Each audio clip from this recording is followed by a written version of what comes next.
confession time.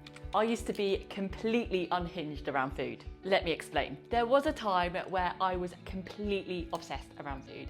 I used to have to measure and weigh absolutely everything before I would even contemplate eating it. I hated when someone else cooked for me because I was stressing and worrying about the amount of calories that were on my plate and just thinking I'd put on weight after that one meal. I wasn't being really present with like friends or family either around meals or meals out because I was just so worried about the calories that was on my plate.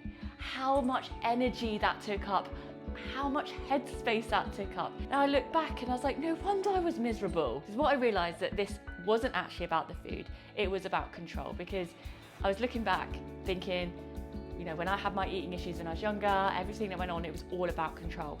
I thought I'd now being healthy. I was being healthy because I was being aware of all the food, but actually it was just another factor of control.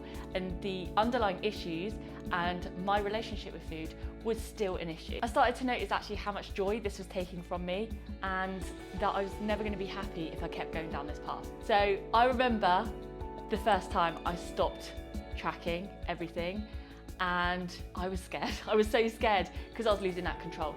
And I thought I would suddenly put on all this weight, but I had to trust my process. I had to trust my instincts because realistically, I knew I wasn't going to put on weight after one meal and I had to learn to trust myself. I'd learned so much over the years about nutrition. I knew what worked for my body. I knew that I could do this. I just needed to build that trust in myself. Now I'm in a completely different place. I was so free from food, like I don't track. Other people cook for me all the time. I'm present in those moments. I'm enjoying the food and oh my gosh, I actually enjoy meals now. I sit down, I enjoy that food, I feel good. And I don't overeat.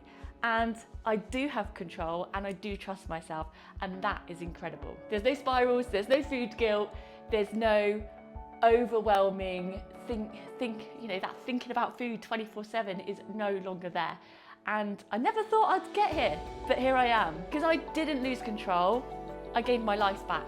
And that's what you can do too. I help women do this by not swinging to the other extremes. You don't have to choose between obsession and chaos. You can choose food freedom and peace and trust in yourself. If I can do it, you can too.